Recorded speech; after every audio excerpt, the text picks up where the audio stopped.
Hi guys, I'm Becca Otis from Five Lines Pottery, and I'm located in Van. And I'm Ryan Durbin from RD Ceramics, located in Highland Heights, Kentucky. And welcome to Wheel Talk. We're live. We're live. We're live. Hello, Ryan. Hello. Hello. Hello, Uh, Poppet. hello. Hello, puppet. Um, hello. We were just talking 2 days ago.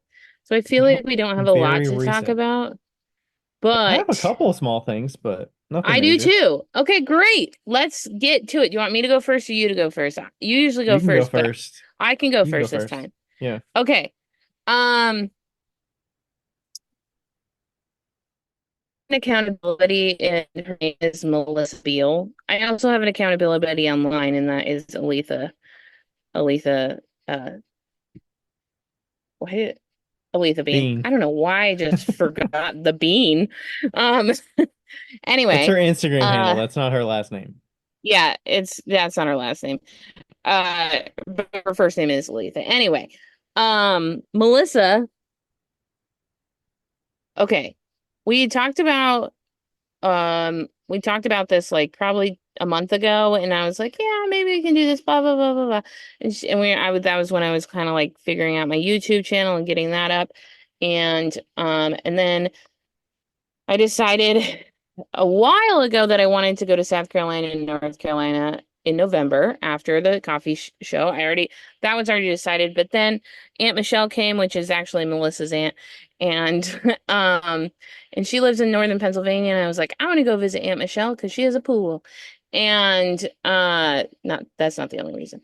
But and then I was like, why don't I just make it a fucking tour, essentially?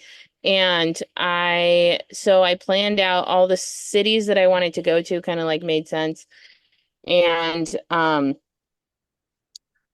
posted a story like, and asked if people had studios so we could do some workshops.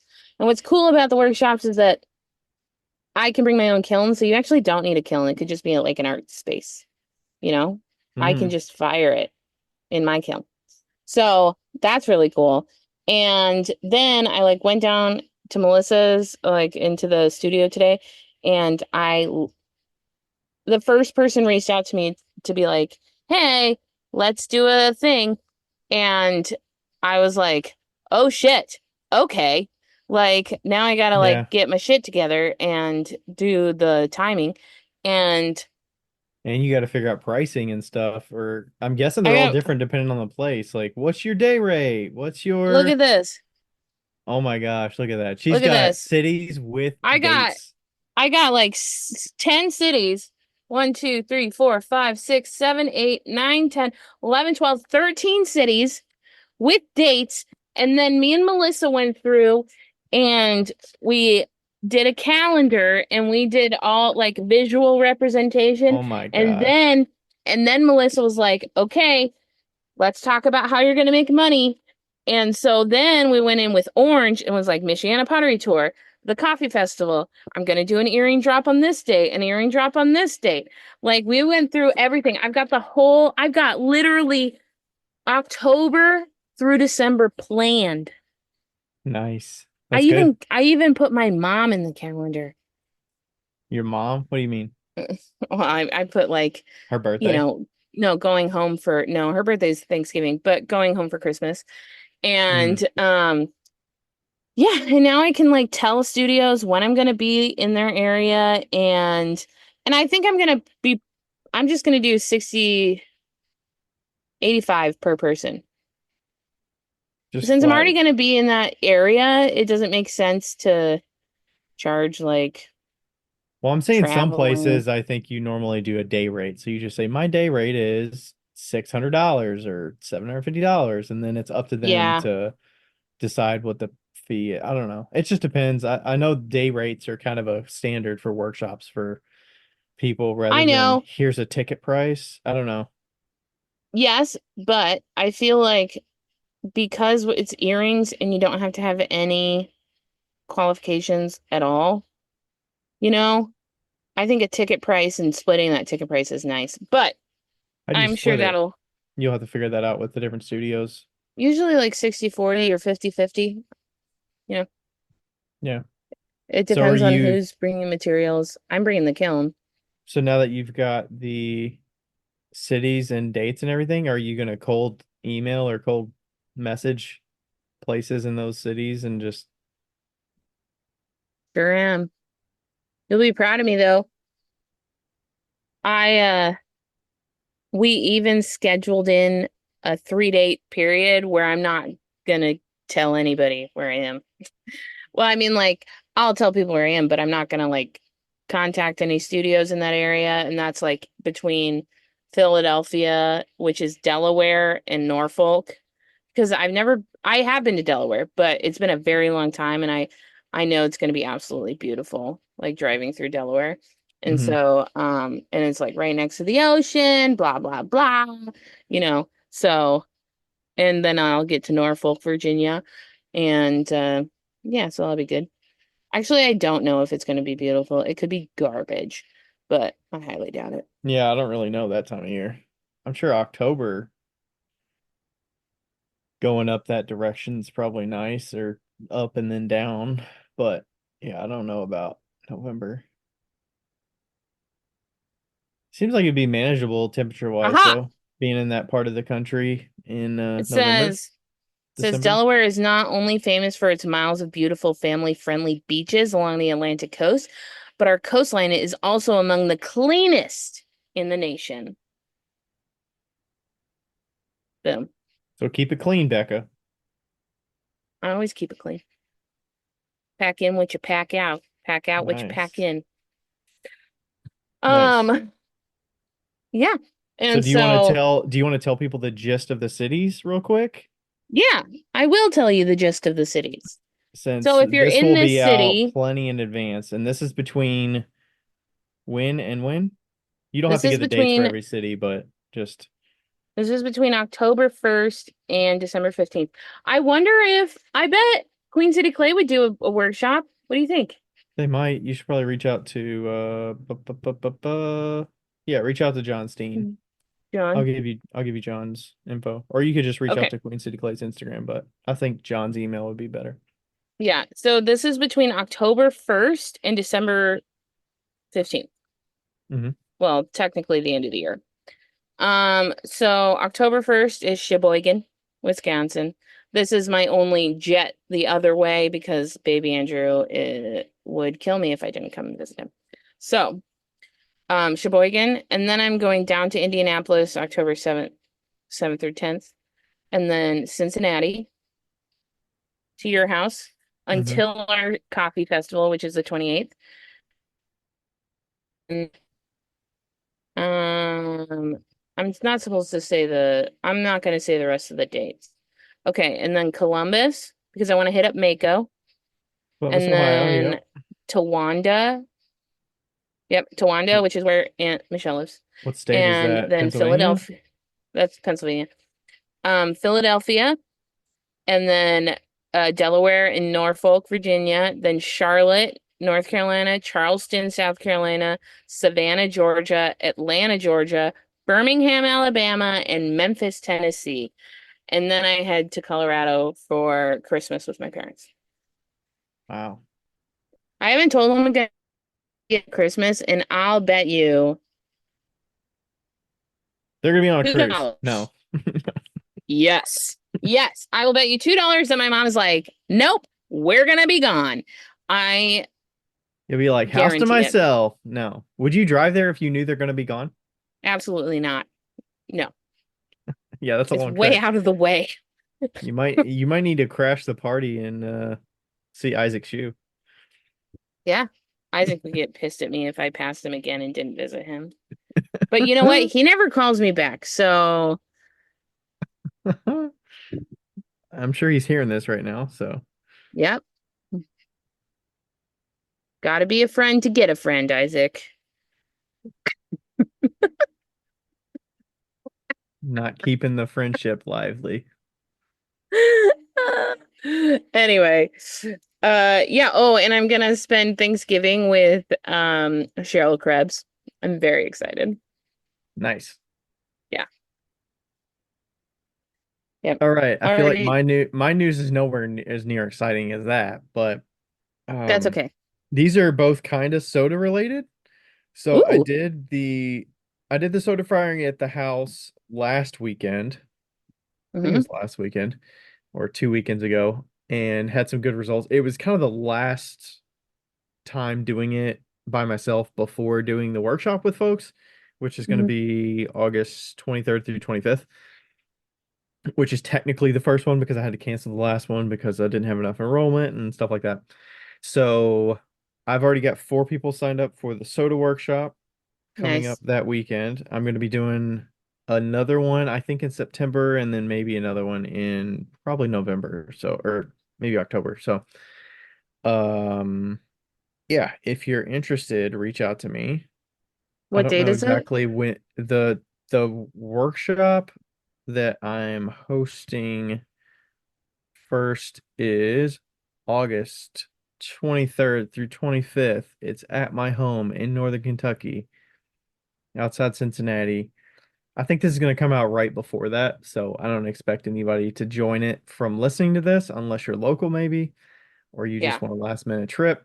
But I have a feeling I'm going to have another one in September, late September, dates to be announced. I have a date in mind, but I don't want to announce it in case something comes up. And yeah, I'm looking forward to that. So I had some really good results in the last firing. I kind of changed things up a little bit with the firing, and like I threw some chip like wood chips in there instead of sawdust because the sawdust I was using wasn't working as well and like burning off the soda as well when I was putting it in. So I try to use some like broken up pieces of logs that I had that were a little bit harder woods that burn a little bit slower. So that was something I was playing around with. But I had some really good results. I shared those. And yeah, if you're interested, reach out. So that's the one soda thing. And then the other one was, so I saw there was like a call for entry for a wood soda salt kind of call, and it's due tomorrow. So I applied for it. It was just it's on like call for entry. So I Where applied to is that it? one and I applied for another one. It's just like a gallery show. But I where? think it's at the one is I think it's University of Wyoming or something like that. Oh, cool.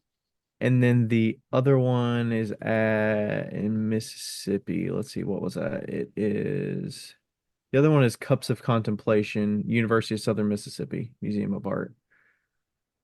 Those were on call for entry, so I just like searched for ceramic and saw, and one of the jurors for the Cups of Contemplation is Tom Coleman. So you Oh, know that guy. cool.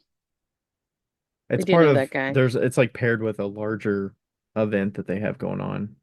Yeah. So I applied for both of those. It was pretty cheap, and Uh, I was like, I think this might be an opportunity to take the soda pieces, which are more unique, and they're, you know, we'll see what happens. yeah. So Sweet. hopefully we have some good results there. But that's my news. Have you been reading Big Magic? No, I haven't started. I mean, I already I read it finished. once, but I looked at the thing. It's only 5 hours, which is good audiobook Yeah. length. So, You know what's funny is that me and Christina share a library, hmm. Christina Orthwine. And like I have her library, she has my library, so we're like linked on our Libby accounts. And I was like just to like the fourth hour. And then all of a sudden the book renewed. And I was like, where did it go? And so Christina like renewed it and like got the renew, so it kind of like linked it and popped mine out. And I like texted her and I was like, so when are you planning on starting it? Oh, she was gonna listen to it. Yeah. She was like, well, you guys have been talking about it, so I was gonna read it. And I was like, I think you'll like it, but can I finish first? Like, Nice. can I finish it? She's like, yeah, because she's obsessed with the Olympics right now. Have you been watching the Olympics?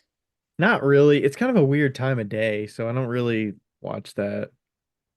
and it's got the prime. I guess it's got prime time where they do it at Oh yeah, the 8 p.m. or fancy. whatever, and Yeah. they kind of put it all together. I don't know.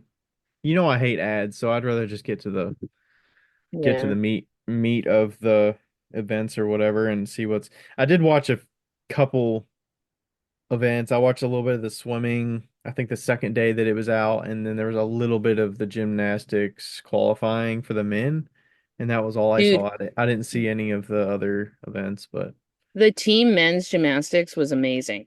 Amazing. It was so cool. yeah, And they got bronze. And then the team's women's, I feel like it was great too, obviously, because they got gold, but like it's almost like it's predictable. because they're It's expected like, to be yeah, that good. yeah. And but the there's like one pommel horse guy for Stephen the H. yeah, Stephen Or it's in. Nadaraki or Okay, something like yeah. that. Yeah. And yeah, he looks like I think he looks like Clark Kent. He like Hmm. puts his I saw him glasses in on and then the he the takes them off. qualifying. The only thing he does is pommel horse. Hmm. That's it. Pretty wild. He's like a pitch hitter. Pinch hitter. I don't know if that's a pinch hitter, but yeah, because they do like team all arounds and all that kind of thing, and he's the pommel horse guy. He doesn't He's do, yeah, he's the pommel horse guy, but everybody else does everything else. yeah.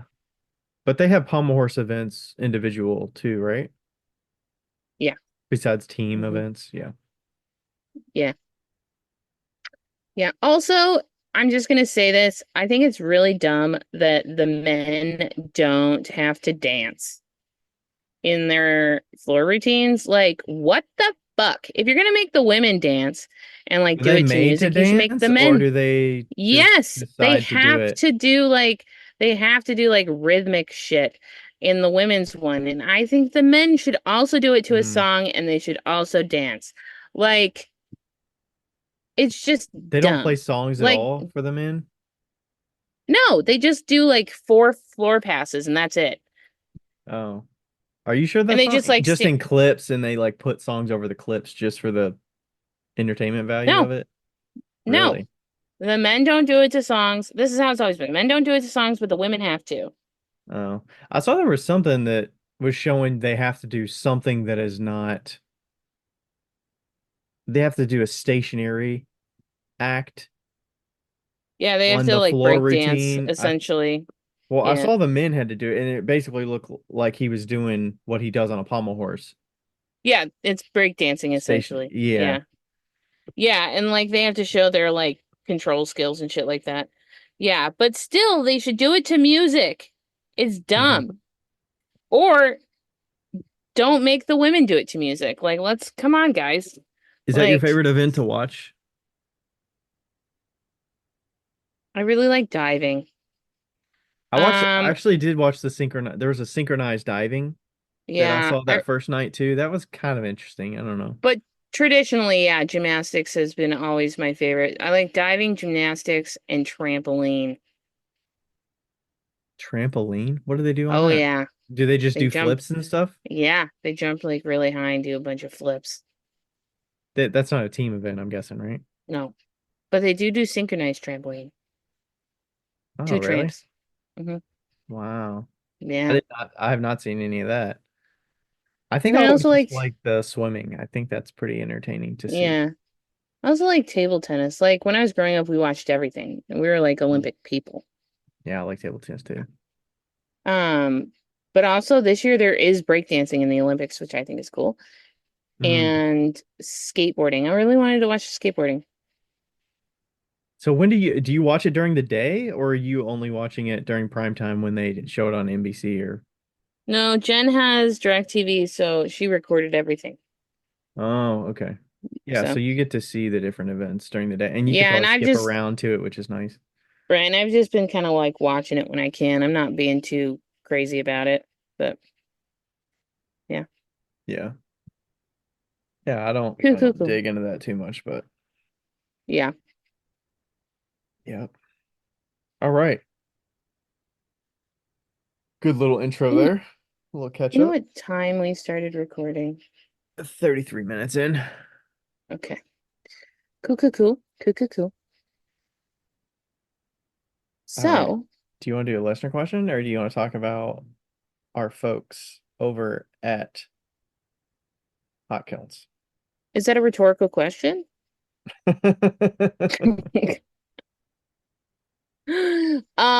Yeah, so hot kilns. So we've been talking about the plug and fire hot kiln that is hot and kilny. hmm And over at lnl.com or lnl, wow, lnl Hotkilns.com. hotkilns.com. Come on, like honestly, I End of think the that hot ad. We're kilns done. No. and I think that hot kilns would have been a great name for the company. Hot kilns. Like what else do you need? Hot kilns. Um Yeah, I'm guessing that came about because they couldn't get a website that's L and L, and it's like, how do you spell it? Do you put an ampersand in? I don't know if you can put an ampersand in a URL, but I'm guessing Ryan, that's part of the reason. everybody knows that. What, that you can't put an ampersand in a URL? No, they probably got hotkilns.com because they couldn't put L and L on a website. Right.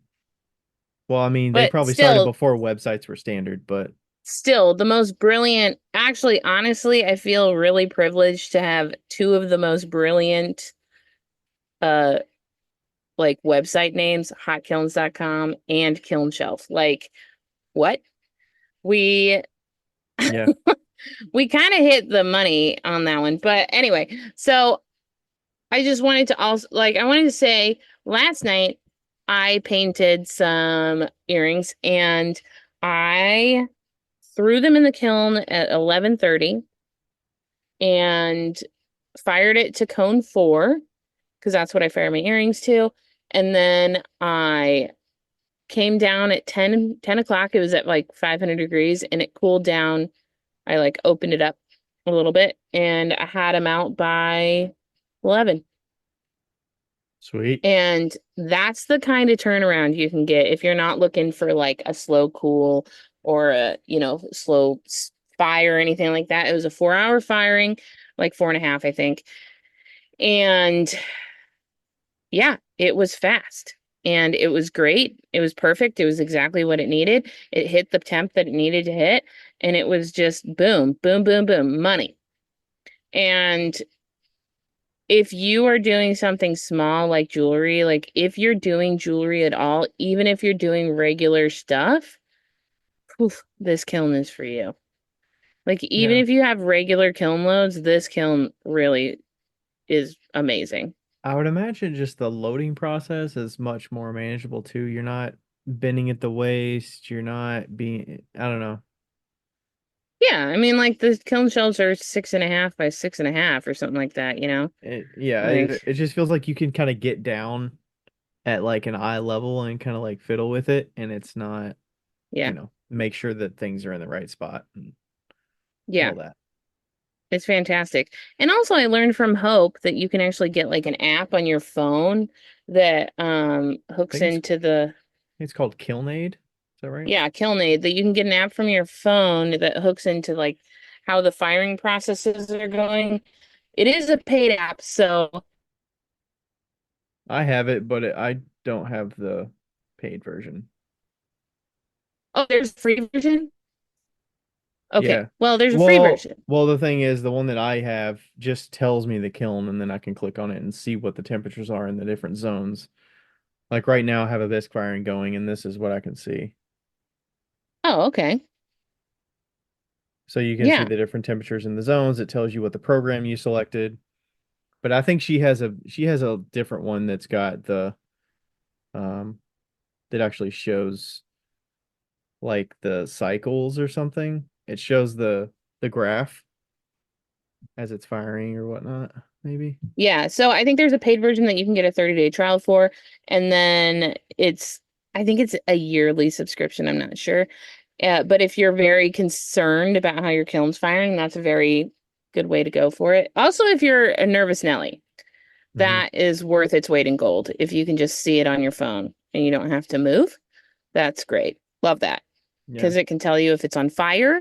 It can tell you if it's or that it's not on fire. It can tell you when it's finished. Like I'm a pretty nervous person, but um yeah, it's nice to know that people make kilns and they're in good shape Yeah. and you can trust it.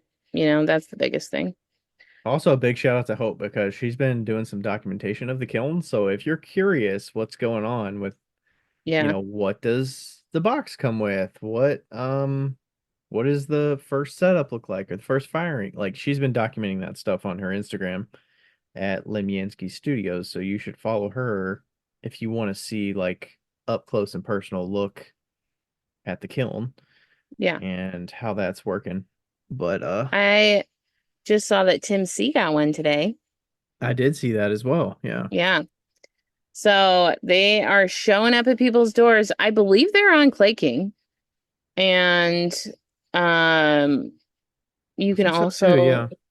look at the website for all the information. Remember, it's 12.5 amp, 9 inches tall, 8 inches square around. And it's a it's a beefy little kiln. So Yeah.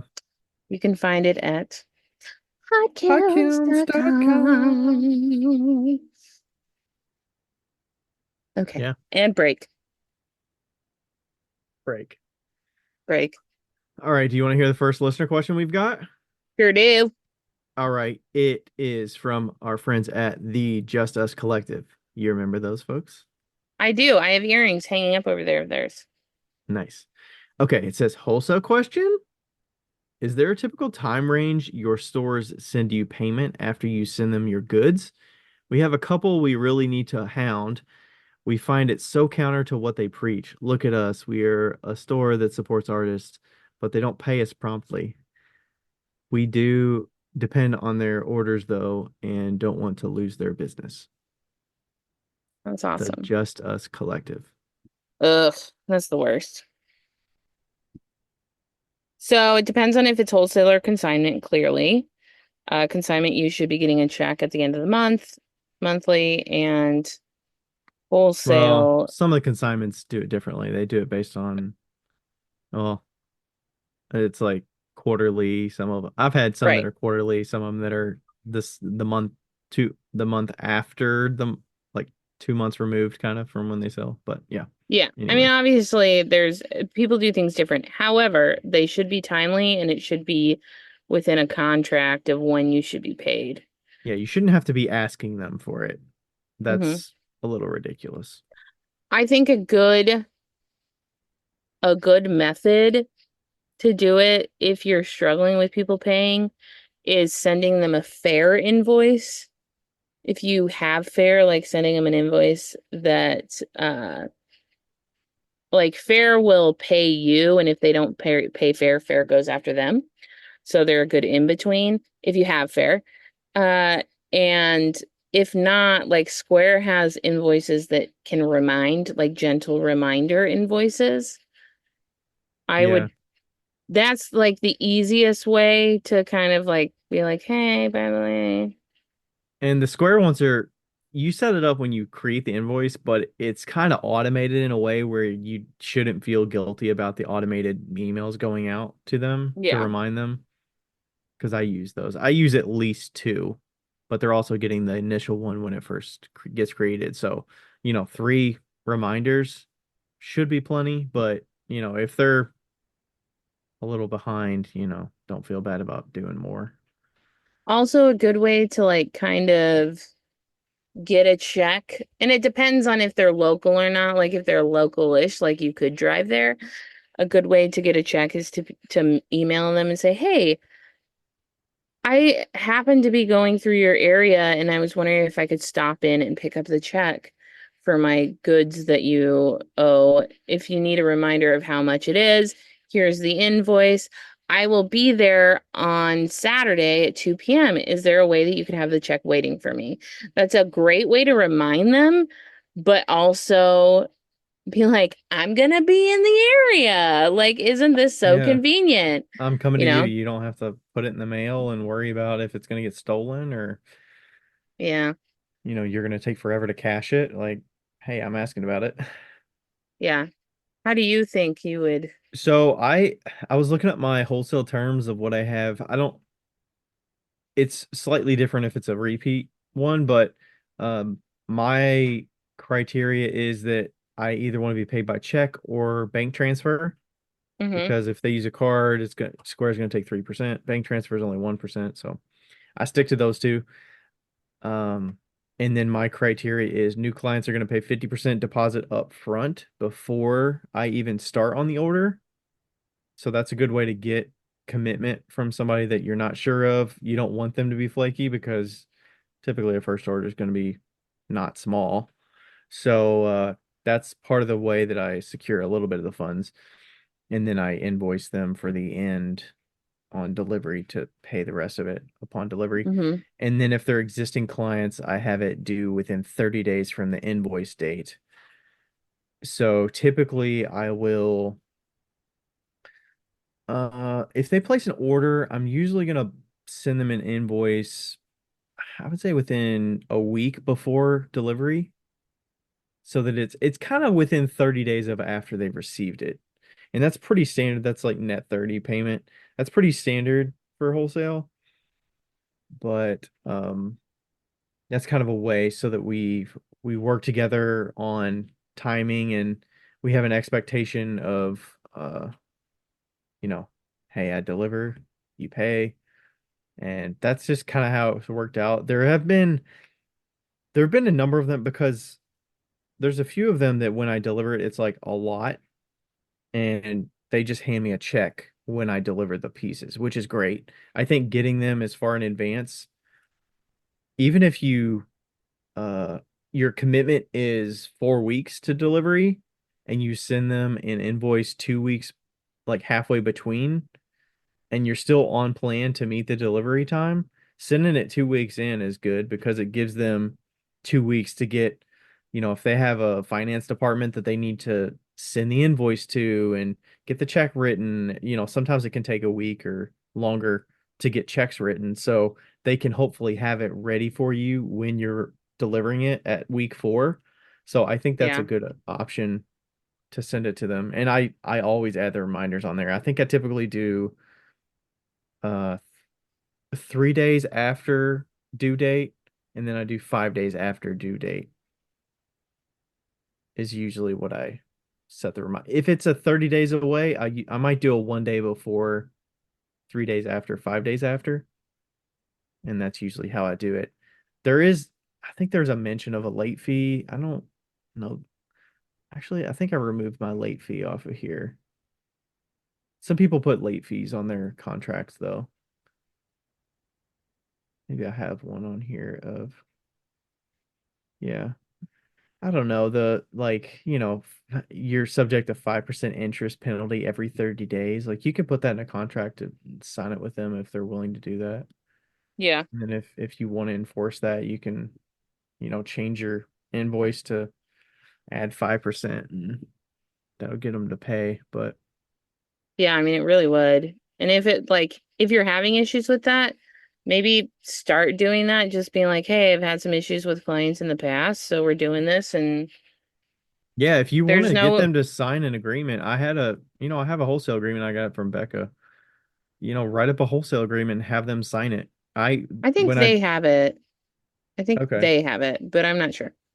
Yeah, I think that's a good option. I mean, that shows that you both put pen to paper to say, "Hey, we're working together Mm-hmm. and this is what we agreed to." So, it is a contract in a way that Yeah. you can enforce Yep. if you had to. But yeah, I understand the sensitivity of I don't want to push them too much because they do end up paying in the end, but you don't know. I mean, maybe their finances are a roller coaster and they could close in 2 weeks and then you're like, "Well, how do I get my money now?" Yeah. So I kind of understand the you don't want to leave them too much of a um slack. It's funny because so a lot of you know that I used to work for a painting company. It was a house painting company. And I was the office manager slash everything else. And my boss, the owner of the company, was like so proud and so like happy and like nice and chipper all the time. And I remember, you know, you always run into times with painting companies. It's usually around Christmas time, like when the weather gets rough and like people haven't paid their bills and you got to do collection calls. And, the bookkeeper would do the first one. And I remember one time we were so tight, like financially, and him like sitting in the corner of the office and the look on his face as he's like making, like, can you please pay us? Like, Mm. I understand that times are tough for everybody, but we really need to get paid for the work that we've done. And his like the look on his face was just like this helpless slash, oh my God. Like, I don't even know how to describe it. It was just like, you know, it's Especially when the tough. work's already been performed. Yeah, it's really tough. And you just kind of have to come at it with honesty too. You just be like, hey, we haven't heard from you. What is something going on that we should know about? Like, you know, Yeah.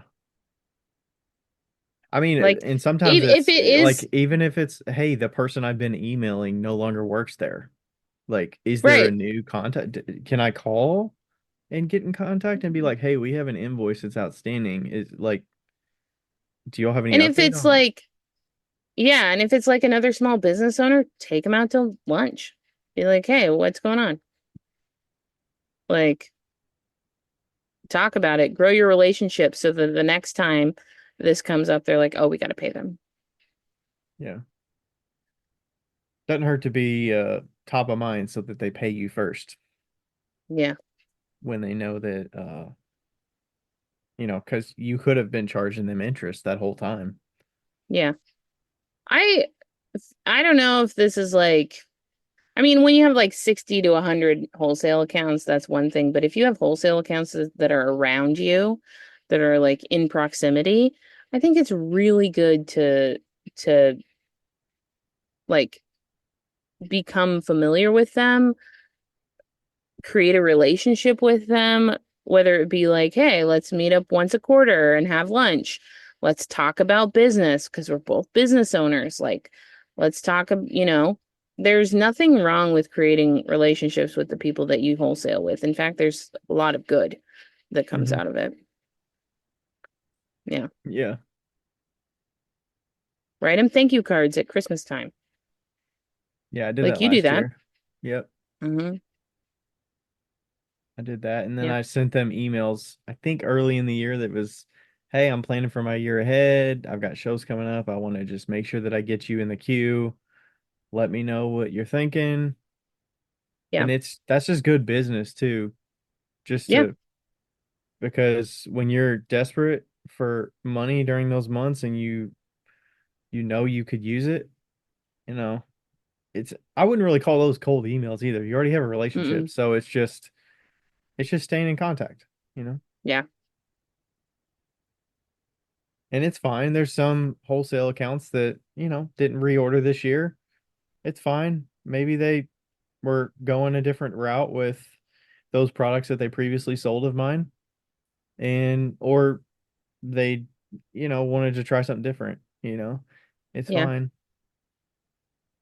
Yep. Even if you get radio silence there, it's just like, yeah, I did what I could. I reached out. So, All right. Next question. next question is another wholesale related one. When you deliver your wholesale slash consignment customers, do you charge shipping? And if you do, at what rate? Uh, she said, I deliver at no cost, but claim my gas for tax purposes. I only charge for shipping if I have to mail it. And this is from Green Cabin Pottery, old Cindy. Old Cindy. I would say yes. Charge for shipping, charge for delivery. I feel like unless it's on the way, that was a rookie mistake that I used to do, is just take it down there for free. What if it's Costs money like to drive. you know where I'm at? So like Bellevue, Yeah. if you had to deliver a wholesale order to Bellevue. No, I wouldn't charge for that. I Okay. would charge for like more than 15 minutes. Okay. Yeah, Yeah. so the answer that I sent her, because I put this in my contract of the frame of distance, was in-person delivery is available depending on your distance from my city, and I'm always open to them picking it up themselves too. I'm Yeah. gonna lean on that first and foremost if they're willing to do that. And then I said delivery within 25 miles is free. Yeah, that's good. Less than 75 miles is $35. Less than 125 miles is $50. And then anything greater than 125 miles will be shipped.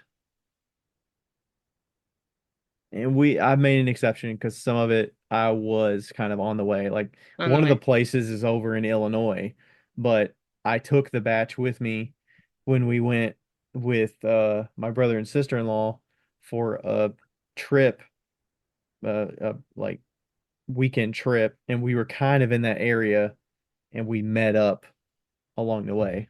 Somehow I think she was willing to drive 45 minutes to meet us, but we were already like 5 hours from our home, so Yeah. it just kind of worked I've out. But it was like a I've $1,000 delivered order. I was like, I oh do not shit. want to ship this. No. I've delivered cups to somebody at 4 a.m. as I was leaving Washington, like Seattle. You drop it I on their doorstep. yeah,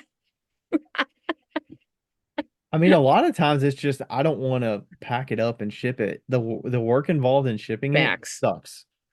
And It then the really risk of does. breaking, I know that they're gonna get it. If I hand it to them, I'm like, okay, I'm solid. Even if I gotta Yeah. drive, a lot of times I will drop orders.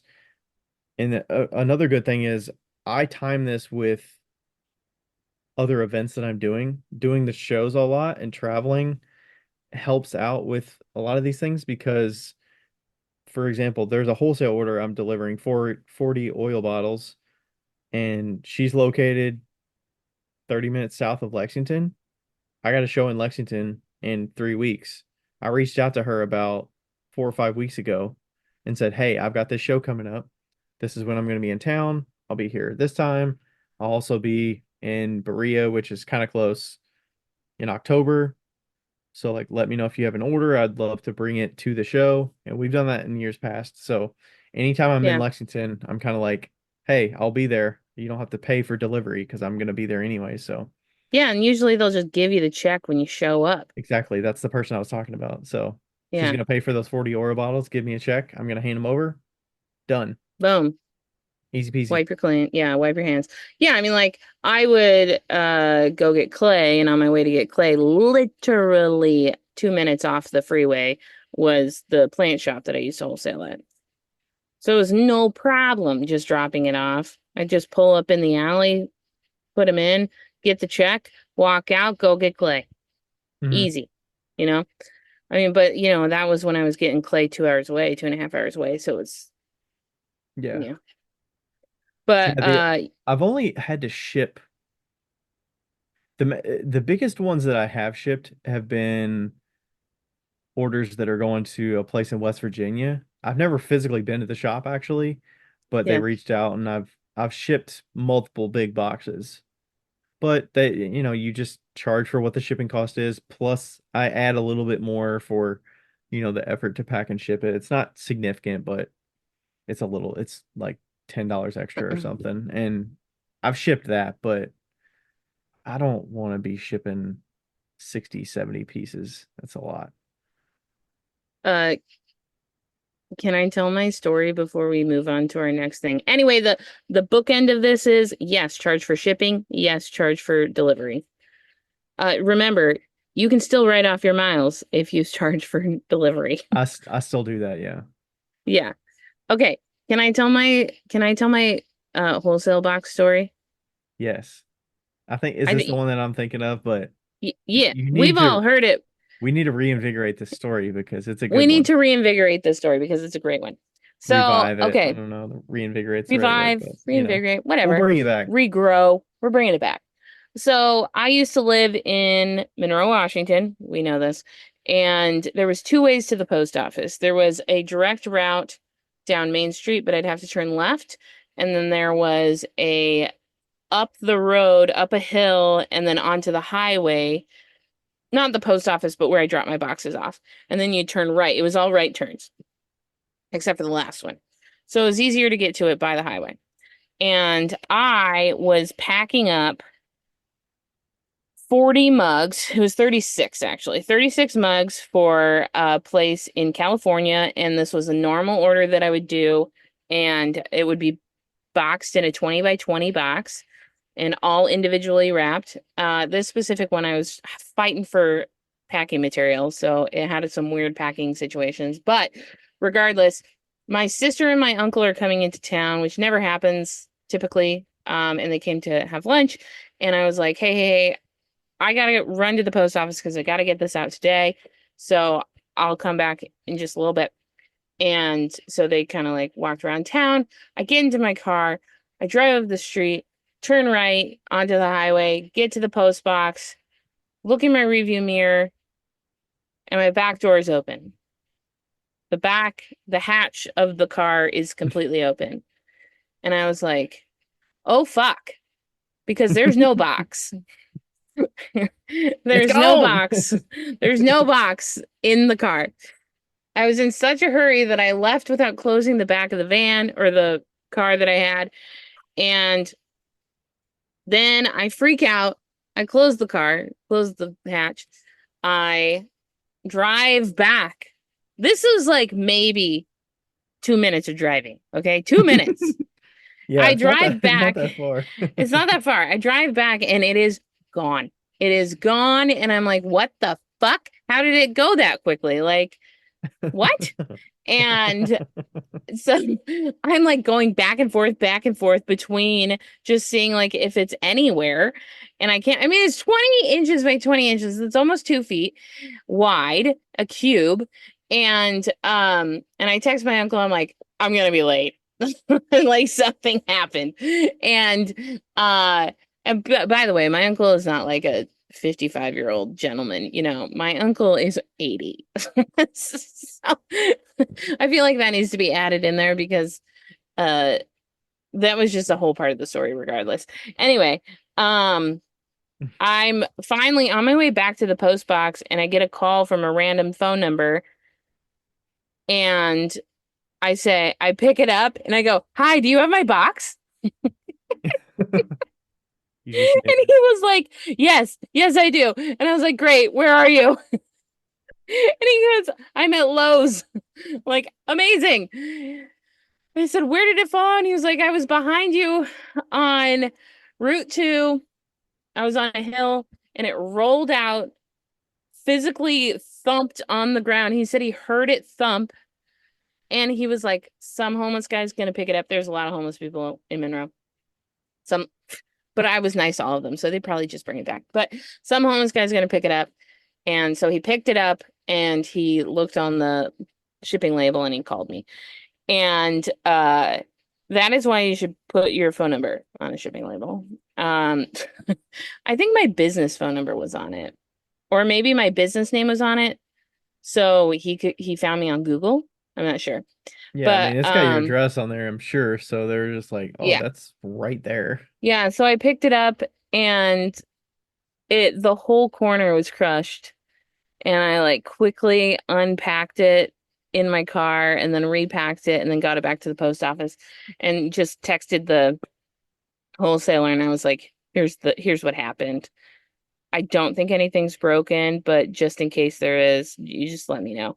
And this was already an order that was just total garbage to me right now. Like it was awful. You're ready And to get it out of there. yeah, and but everything turned out fine. Everything showed up intact. That's sweet. It was not even double boxed. It Yeah. had corrugated cardboard though. But anyway, that's my shipping story of when the box fell out of my truck. My Oof, car. man. Rough. Jeez. Just Yeah, it seems rough. like it seems like you know that the back end was open, but Well, I mean, I cars always these drive days with my notify windows you. open. Yeah, I always drive with my windows open, so I think that I just didn't hear it. Mm, And I drive with music pretty loud, so yeah. If yeah, I had just gone the Main Street route, it would have stayed in the car. yeah. 10 The out of 10. uphill, The uphill got me. yeah. Damn, Well, it made for a good story and everything arrived safely, so that is true. I'm sure everybody enjoyed hearing that, even if they've already heard it. Even if they've already heard it. Yep. Yep. All Thank right, God. Can you imagine if it was a kiln shelf? I know. I was gonna say there's some other things that we have that, don't warp, they're not gonna just crack on you. And Yeah, also but can you imagine if it they was, ship yeah, those fucking solid? It took me like 25 minutes just to get him untaped once. I, They've got that fancy foam. I saw a Instagram video yesterday or 2 days ago that showed them using the little not the kiln company or the shelf company, but they were doing the padding and it like formed the box and everything. oh, that's so cool. Like how they form it Hmm. and they like shut the box and then open it Yep. and it's just ready. Perfect. Yeah. Yeah, that's so cool. Anyway, if you are wondering what we're talking about kiln shelf. Advance your kiln shelves. Advancer. Advance your life. Advance your kiln. Advance your kiln shelves. Boom. Got it. There you go. Boom. Advance your Advance your life. life, advance your Advance kiln, your kiln. advance your kiln shelves. No, advance your life. Advance your kiln. Kilnshelf.com. Yes. Boom. I'm gonna write that Okay. down. We've got that now. Okay. It only took a month or two. Anyway, Ryan and I both have advancers and we love them dearly. And I thought I'd give you a trick that I use. It might not be approved by all the people that think that alumina is garbage, but what I use on my advancers is I actually have alumina hydrate in a little salt shaker. And when I have my advancers and the big ones and the small ones, because I've had both, I would scrape the shelf to get all of the glass off of it, if anything came off, and then I would sprinkle alumina and then I would brush it over the shelf, not with my bare hands. And I would, it you don't want it so heavy that it would like fall off, but it's just like super super light dusting and then put it back into the shelf and with that technique, firing a bajillion student pots, I rarely had any issues with sometimes you can get like the residue on the bottom of your pieces and then you have to like grind it off. I never really had that issue. The Hmm. alumina really helped it kind of like release super well. Yeah. And but also we should talk about like this, the important stuff about the advancers. Yeah, so they're basically, silicon carbide. They have what's the percentage of absorption? I'm trying to remember. Less than 1% porosity. So that's why the glaze is not sticking to it. Yeah. So the glaze just hits it and if you get glaze that runs on it, you can just scrape it right off. Yep. And, that shelf is clean and ready to go. I think I shared a video recently where I was scraping it with our glaze eraser, and then you can put your hand right over top where you just scraped, and it's all good. Yeah. So I do the alumina thing as well. Sometimes if you have pots that are porcelain or, I use it for the underglaze bottoms of my pots that are put directly in contact with the shelf. Some people are like, "Oh, well, it's a kiln shelf. Like the whole selling point is you don't need kiln wash." Yeah, you don't need kiln wash, but if you have porcelain or something like that, it can pluck bits of clay off. So that's why you do something like an alumina or a very Right. thin coat of kiln wash if you want, Yeah. Just just for because it doesn't need longevity. kiln wash doesn't mean your porcelain is not fluxing and melting onto the kiln. The point is that if something does melt onto the kiln, you can get it off. Onto the Not shelf. that, Yeah. yeah, onto the shelf, you can get it off. Not that, you know, it's they're not magic, but they are pretty dang close. Pretty close to that. Yeah. So I have a number of half shelves, full shelves. I like the octagonal ones for my L&L kilns. You've been using And the Advancer Ultras. How do you like the yes, Advancer Ultra? How is that? they've been good. Well, technically they're only selling the full shelves now. Okay. They I got a couple half shelves to test with.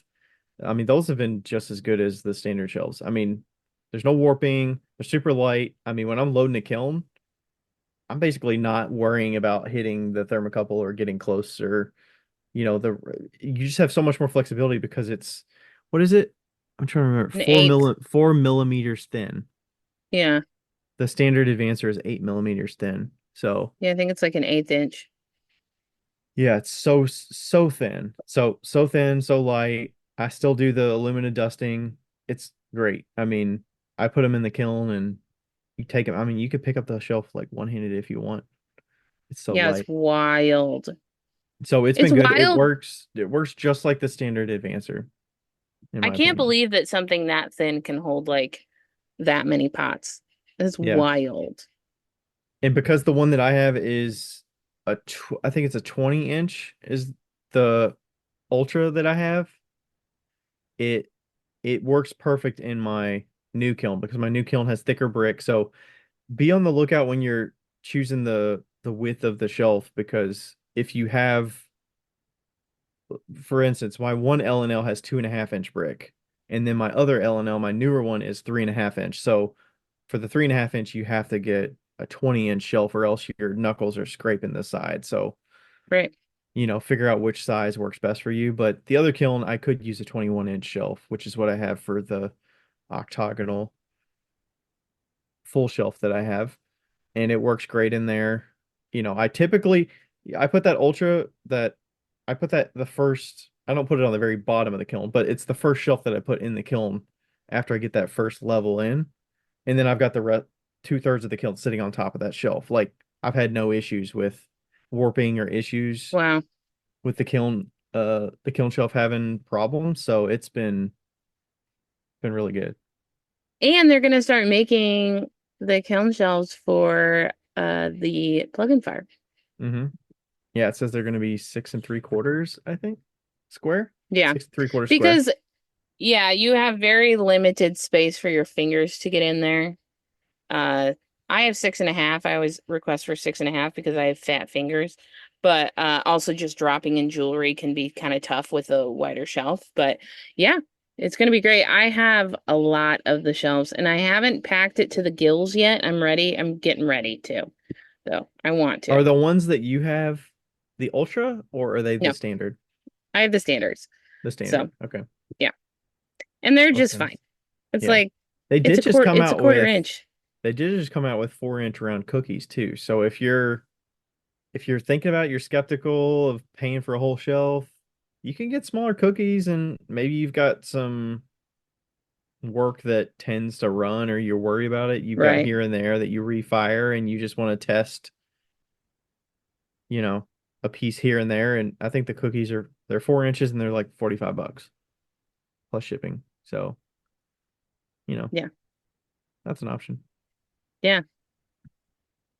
All Advance your right, life. just like I was looking on the website, you can find all the options on kilnshelf.com. Easy peasy. Advance your life. Advance your kiln. Kilnshelf.com. They've actually got L&L Easy Fire kilns on the website now too. Hmm, didn't know Perfect. that. Nice. All righty. Are we ready to go to our topic for the day? We're ready. Guess who wrote this topic? Oh, I'm you. supposed to guess? You did. I wrote the topic, so that's not really a guess. Well, I wrote the question. It was kind of a psychology question. Do you want me to read what I wrote here? I can read it and then you can kind of explain it. Okay. Okay. So it says human psychology question.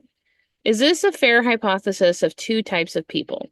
One who can shift their focus on a moment's notice to something else that is not a priority, vacation I'm taking in 6 months, but is able to fully focus during a discussion, and another who tends to focus on top priority things, maybe 3 to 5, that require the bulk of their attention in the moment, and anything else is not something we want to can easily adjust our focus to until it becomes a top priority, whether it makes us too distracted, anxious, or otherwise. Okay, explain.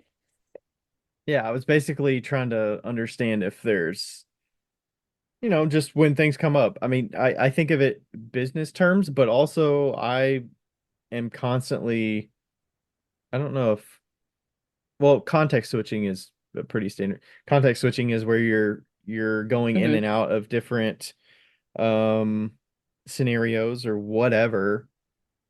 I get a question from Rachel and it's about what we're having for dinner, and I gotta, think away from the work that I'm doing right now on the computer and, put my brain in, okay, what do I want to eat? What have I eat? So it's kind of like, can you switch on and off easily without too much, I want to say stress or, being anxious, but also, yeah, or are you someone that can do that and can fully focus in the moment when you need to, when something is asked of you, or you need to, getting a phone call? Can you actually get into context of what that phone call is asking for? Right. Or is it interrupting so much that you just like, you know what, I just don't even answer my phone because I can't Oh yeah, I like let's can't say I deal was with a phone call that's going to throw me off of what I'm doing right now because this needs my focus right now and that's it. right. So, So my question to you is, are you asking if there are two types of people, or are you asking what type of person you are? well, I was asking it in, well, I mean, so I was thinking about this recently because I was about to take it off the list and I was like, let me throw this into Chat GPT and see what it says. So it was kind Mm-hmm. of talking basically that there are names for what this is kind of talking about. Mm-hmm. It's called a flexible focuser and a priority focuser. Okay. And at the end of the day, I think it's basically all on a spectrum. You're not all one thing and not all one or the other Right. thing. It's, everybody's kind of on a spectrum of being a little more of one, little less of the other kind of thing. And I was thinking of it just because personally I like to focus on specific things, but I can if I have had enough if it's planned and it's scheduled, then I can put my mind in that different um Box. conversation in that box. I can get into that box and get super deep into that box if I'm interested in that period of time. But if it's very sporadic and ad hoc, I'm not crazy about getting deep into that because I'm like, I'm trying to do this thing. I'm a distracted person on a daily basis anyway. So like when I want to focus on something, I want to focus on it and I kind of want to block out the distractions as much as possible. Right. So your Um, mind is boxes. I had I think some I think I so. heard somebody describe once that women and men, the differences in women and men is that men's minds are a series of boxes, and women's minds are spaghetti. Where like they're going all over the place because they have to go all over the place. And, especially when there's kids involved or what have you, uh, Mhm. and men tend to be like, okay, let's deal with this situation and now let's switch. I would like to exclude ADHD men because that's not the way they think, but Um, yeah. So Do you think it's you're just it's strictly, well, generally, do you think it's sex based or No, gender I based? think that's completely wrong. I just heard it described that way, and I really like the Okay. idea of boxes versus spaghetti because I don't think a lot of women's minds are boxes or spaghetti. I think that a lot of women actually do have boxes, and they need to have like, their boxes just have a lot of levels. Like some Hmm. women who have a lot going on, their boxes have a lot of levels. Um, but like I have a spaghetti brain for sure. Hmm. 100%. I think Like, Rachel has a spaghetti brain too. yeah. And Rachel has mentioned that there's a But chance she has ADHD. there's specific boxes though that can be Tapped. Yeah. tapped into, Yeah. but it doesn't mean there's not spaghetti around the boxes and going through the Right. boxes. Yeah, exactly. And I think that, like, yeah, I mean, it's funny and we were kind of talking about this at the party, and I won't say like everything that was said, but I was talking about the fact that I'm always used to having a handler. So that's how I said it. And Jesse from Riverwood Pottery was like, facts. That is very true. Like, I am a hot He mess. said he agreed that you have a handler. No, just like he needs one too. Oh, And okay. like, like in certain life situations, typically the people that are spaghetti find the boxes and they're paired somehow and they complement each other. So like I'm used to having you or Deanna or anybody like that It's is kind of the normal. idea of accountability buddy, sort of, right? Right, exactly. Accountability who's got the boxes and I'm like all over the place and they're like, whoa, whoa, whoa, let's, you know, Hmm. hook in. And that's why we make such a good team Yeah, it's for the complimentary. podcast. It's very complimentary. Um, but yeah, I think that like if when people call me when I'm working, it helps me work, you know? Really? Yeah.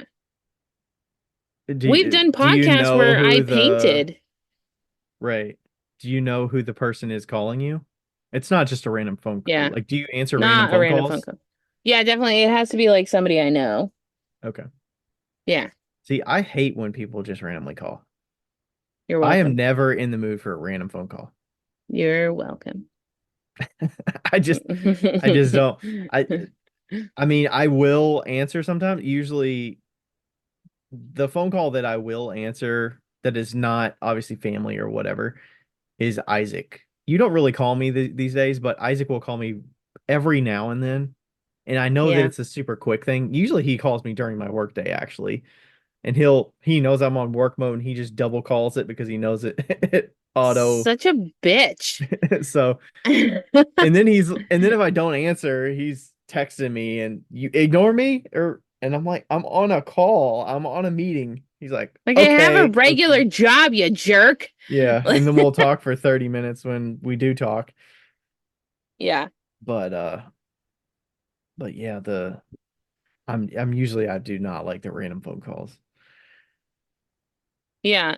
I like the random phone calls because it gives me something to think about while I can do whatever I'm doing. Hmm. And because if I'm just here with it with my mind, by the time that I've finished painting 20 pairs of earrings, I've also ordered 4 things on Amazon. I've cooked breakfast. I've organized this table. I got on my bed and sat under the fan for 4 minutes. And then I got down, I fed the cat, and I swept out the van, all while I was trying to do earrings. Like, Really? yeah, like I will do all of those things. And if I'm talking to somebody, I'll Because just stay put okay, and I'll just stay put. They call it body doubling for ADHD people. body So, doubling. So you were kind of yes. like, "Hey, Becca needs to get these things cleaned up Yeah. and their earrings aren't going anywhere. I can get to the earrings, but these other things." Well, no, it's like so body doubling, like if my goal was to get the earrings done, I could call stationary Andrew or baby Andrew and get on the phone and be like, Andrew's actually done this to me, stationary Andrew. He's called me and said, "Hi, I have to get this done and I need to talk to you so I get it done." And so we just talk. We don't FaceTime, we just sit on the phone and just chat about stupid shit. And in that time, like I used to do that when I cleaned my house, I would call Josh Heim, Hmm. and I should call him. Anyway, I used to call him and chat. It's why we started doing lives together. Yep. Like I needed that second person to really help me get through whatever activity I was doing. It's like I don't know why it works, but it does. Yeah. And that doesn't work for you. I know it doesn't work for you. The talking while I'm Yeah, but working. like having somebody else with you when you're working, it's not something Mm, that's no. helpful to you. Like to me, it's helpful. To you, it's not helpful. To me, it's yeah, it's a little distracting, but because I have to focus on what's being said. Right. I'm also zoned into, okay, I need to focus on what I'm making. And the only background other, I'm going to say quote unquote distraction could be that there's music playing. But the Right. music I'm listening to is music that I know. I don't know if Eric gets annoyed, but I listen to the same, Amazon radio stations and Oh, we playlists. know. It's the same thing. I'm not branching out. It puts like a calmness to the atmosphere of the studio. Yeah. And then we can converse while she's here and I can work. But if I'm trying to do something like deep thinking, not deep thinking, but if I'm trying to work and get something done that I need to get done, then I'm not talking to her. Or we'll listen to some sometimes we listen Podcast or to something. Two Hot Takes podcast, which is kind of entertaining. I don't listen to it on my own, but I do listen with Erica when she's here. And Yeah. that's pretty entertaining. But You know what also works for me? I don't know what this turned into, but we're moving with it. Anyway, what also works for me is these headphones. These headphones to me are like a fucking cone of silence. Like, I mean that's the and idea if with the noise anybody that's cancellation. younger than 20 years old knows what a cone of silence is, good for you. Do you know what the cone of silence is? I've heard of it, but I don't know it's a reference to something, right? Or is it an actual thing? Yeah. It's a well, it's not an actual thing, it's a movie. Is it the uh no, I can't remember the movie. I keep thinking Meet the Parents, but that's not the cone of silence. No. That's the Now, circle.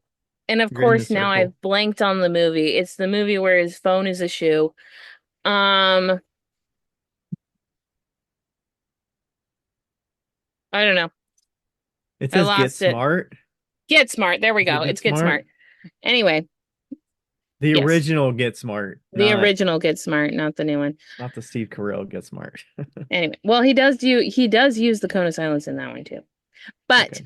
regardless, like in my brain, I was like, it was Inspector Gadget. It wasn't Inspector Gadget, but just that's the only thing that went into my brain. Um, so yeah, these are like a cone of silence for me. So once I put them on, especially if I have them in no like if I have them in the noise canceling, like today, I knew I needed to get some work done and I put these on. I literally could put them on with no sound and I would just like work because I can't hear anything else around me, so I can't nothing can bother me, you know? Yep. Yeah.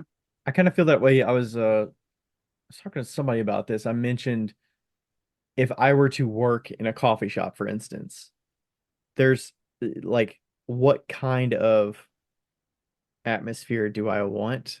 Where would I pick a seat in a coffee shop if I were Yeah. working, or my ideal seat? And I kind of settled on I want something that gives me privacy but doesn't distract me. So like the most private space would be, well, privacy of my computer, assuming you're working on a computer, would be you're in a corner and you're on your computer, but you can see everything around you. So like to me, that's too much distraction because I can't focus down when they're in my peripheral vision. So I'm like, okay, I wouldn't be turned around facing the wall because then my screen's in view and I'm not observant of what's around me. So like that would give me kind of privacy, but not really. Hmm. So I settled on like I would like a booth where I'm facing the other side of the booth, but it's like a closed booth. So I'm Like a kind of wall. in my little nook and I'm working. Like that's ideal because if there's too much stuff going on in front of me, I am looking at people walking by and all of that. I get distracted. I need the focus. So like that's my Listen, ideal. if I'm going to a coffee shop, I'm not fucking working. Well, if you That's had to work in a coffee shop, if you had to shoot write me. some Just shoot notes, me. no? Just nope. Nope. No? Nope. What if you had to Wouldn't go to the coffee work. shop to get internet for editing the podcast? Where would do you I have done that, and with the headphones, it does work, but it so would be you're a very able to just quick. focus on the Yeah. computer without looking at too much around you? I mean, it'll take me 4 times as long as it would have normally. Hmm. 100%. Yeah. Yeah. So back to the question. What was the question? Like, where, I mean, um, it was the question, but I think we kind of settled on that it's a spectrum. okay. You're not one Yeah. or the other, but you know, being aware, I guess, that you lean toward one or the other. Oh, lean towards my other. So let's talk about And then there's what are, some, it talks about some characteristics, strengths, and challenges for the two different types. So, oh, let's talk about that. You should read that. I was going to say exactly that. Like, what are some things that you should look out for if you're like the box type versus spaghetti type? And okay. Do you want to start with box? So, box is priority focuser. okay. Characteristics would be, and it kind of breaks it down in categories. Focused. It says these individuals concentrate on a limited number of high priority tasks or goals at a given time. Organized. They tend to have a clear sense of what requires immediate attention and might prefer structured environments. And methodical. They may find it challenging to divert attention to tasks that are not perceived as top priorities until absolutely necessary. So those are characteristics of the box person, the priority focuser. Mm-hmm. Characteristics of the flexible focuser is adaptive. These individuals can shift their attention to new or unexpected topics or tasks on short notice. Flexible, they are comfortable thinking about non-immediate priorities such as vacations planned for the future while still maintaining focus during discussions or tasks at hand. And they're engaged. They may thrive in dynamic environments where priorities can change rapidly and enjoy brainstorming or thinking creatively about future possibilities. I would say that they're also probably not as anxious in when you have to switch like Mhm. priorities quickly. Yeah, I think that's covered in some of the strengths and challenges of these. What are the strengths and weaknesses of box person? Okay, so the strengths it lists efficiency. By focusing on a few key priorities, they can often work more efficiently and effectively, ensuring that important tasks are completed thoroughly. And the other strength is reduced anxiety. Concentrating on top priorities may help reduce stress and anxiety as they aren't overwhelmed by less important distractions. And then the challenges Okay. for that priority focusers, it lists inflexibility. They might struggle with sudden changes or unexpected tasks that require immediate attention and difficulty with multitasking. They may find it hard to juggle multiple priorities or adapt to new information quickly. So those are the strengths and Okay. challenges. And then the flexible focusers, the spaghetti brain, strengths adaptability. They can adjust to changing situations easily and may be more open to spontaneous ideas and opportunities. And creativity. Their ability to switch focus may contribute to innovative thinking and problem solving. Challenges for the flexible focusers, it lists potential for distraction. They may seem They may sometimes struggle with staying focused on current priorities if they get too caught up in other thoughts or plans. And that's all it says for the challenges. Nice. So Yeah. yeah. Facts. I mean facts. I was hearing a lot of relevant relevant things there. So Yeah. yeah, I know It's I funny do because I do this so much with Rachel. It's like it's just, you know, I don't know. Do you have anybody directly that you have to kind of like do that with similarly? you mean like you have to really understand where she's coming from? Is that what you're saying? Yeah, I just have to make sure that I'm prioritizing appropriately, Huh. that, there are priorities for her that are really high, that are Yeah. less important to me, like house stuff, for Right. instance. Those things Yeah. are really important. They're always top of mind for her all the time. She's constantly thinking about decor and, what the house looks like, what the next project would be, you know, all of those things. Like, and that's growing up with watching HGTV, having all these Right. creative influences, the artistic style and, all those different things that she's interested in and have been interested in for years. I have to realize that like that is so top priority that I understand it's not a top priority for me, but when those conversations come up, I do need to shift focus and Yeah. also um give room and space to say, I understand you're already at like, Can. you're already at 10 on this discussion and you've already got all these thoughts in your mind because you've been thinking about it, but pretend I'm at like a 2 right now. Not Right. interest level, but just understanding what you're talking about. You have to kind of dumb it down so that I can get up to speed with where you're at. So Yeah. because like I said, I'm boxed, so I like to get all the information and cover it very thoroughly so I make sure that I'm not missing something. So explaining yourself to get me up to speed and get me at the level that you're at is important for me so that I can contribute fully to the conversation when that conversation's happening. Right. But I don't want the conversation to happen spontaneously, because if it does, then I can't really focus fully on it and I'm not really gonna give you the time that you need to have a conversation about it. So it's a challenge. We have that all the time, especially with house stuff and, vacations and trips and stuff like that. Yeah. I think that in response to like, do I have anybody? It's you. Um like I would say that where Rachel is, I'm probably double the spaghetti, you know? And I have an extra dose of spaghetti.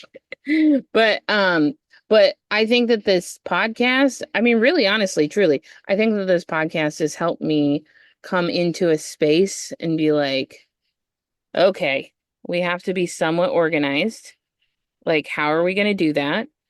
Um what systems are we going to make like put in place?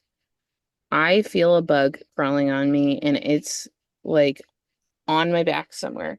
Anyway, moving on. Um Spaghetti. I think it's a spider. It could be a tick. Not great. Get that shit off. It's like in my pants. I can't like I don't know, maybe it's like a ghost bug. I can't You like got ants find in it. your pants. I have ants in my pants. Anyway, um but yeah, like especially coming into the podcast at the beginning when we're debriefing, that's been a space that I've had to be like, okay, Becca, let's get all the information, let's pay attention, and, and like seeing how you write notes and all those things. Like, I have been learning still after all this time to like help in that regard, you know? Um, I mean, I think it's always been one of those things where it's like I'm constantly being like, am I living up to my end of the deal? How can I help out? Like, Hmm. because I know that this is so much not my strength that it's really hard for me Hmm. to like help out in certain ways. So, yeah, I think that this relationship definitely has taught me how to like be organized. And I know that I am a lot more people think I am organized in my own way. Like, Hmm. listen, my computer files, you can find anything. But like Is your it's just desktop clean, or do you have screenshots of everything on your desktop? Your computer desktop. there's 10 screenshots. That's not too But it's bad, honestly. yeah, I like to keep it if it gets past 3 lines Yeah, of three items, columns. I will condense. And my whole the this is so dumb. Like my whole background image is just black. And it's always Really? been that. Yeah, it's always been that. It's just black. I Oh heard my it uses gosh. less power at some point, but that's not why I do it. It's just so, That it's just makes me think I so, need to change my background because mine's been the same for so long. yeah, it's just like black. And it makes me stressed out when this goes past 3 columns. And I will like clean it up, and I do clean it up quite often. But, there's always certain parts of my life that are the boxes, but most of them aren't. And, uh, yeah, like, how to work you. I think negative, but it's a positive. Getting to work with there you go. Oh no, my internet. Getting to work with somebody like us when certain things need to be structured and when they don't. Because Hmm. we all know that if it was up to me, every single fucking podcast would be just us chit-chatting the whole Yep. time. And Yep. there would be no topics. So, Would you have I mean, listener? I Yeah, guess the, even just having the listener questions in one note that's shared that is yeah, listed like that. If we had to come to an episode and say, "Oh, there was a question I got," and then you got to go hunt for it, you got to find it in your messages, yeah, and then you get distracted because there's other messages that are unread, or you stumble upon like those kind of things. That's why I'm like, we need to have one note that's got it in here. That's why I have one folder that's a podcast folder. I have a RD ceramics folder. yeah. Like that's why I box things like that because it's just there's so much information and everything is written down. I can compartmentalize saying, okay, we're going to talk to, you know, uh, we're going to talk to Liz or something for a podcast, and I can go in, create a note for Liz, and I can write 5 or 6 questions in 30 minutes or 15 minutes, 10 minutes, like no time. I can just jot it down. I can compartmentalize what I know could be good to talk about, and that, it's saved. Like it's out of my brain. It's good. Yeah. And then I can share it with you or come back to it later and I don't lose track of it. I don't have to worry about finding a piece of paper or whatever. And I do that constantly. You know what's wild is that I think about this all the time actually, not what you were saying, but I think about the fact that okay, so you know how like the majority like the world is set up for right-handed people and the left-handers just get shit on by the world, Hmm. by They just scissors, have to adapt as by best they can and yeah, by placemats, by just everything, right? They just understand that have to everything is not meant for them. It's not made for right. them. They have to adjust. Yeah, they have to adjust. And that is similar, which is really hard for me to believe, but it is similar to the way spaghetti brain versus box brain is. So the world is set up for box brains. The like our systems, all of our systems are set up by box brains I mean, because in a way, you have to have boxes or else society doesn't run, right? that's what I'm talking about. See, all of our systems are set up by box brains. And then the spaghetti brains come in and they're like, I don't understand. And and like if we're talking about say ADHD or spectrum people versus neurotypical people, like neurospicy versus neurotypical, you're looking at probably a 10% to 90% ratio if the internet is correct. So I believe What is it? What is like that? That's a breakdown of what? neurotypical versus neurospicy, neurodynamic. What is that? A percentage of Neuro, population that you're giving? yeah, neurodivergent. It is neurodivergent percentage. Let's see.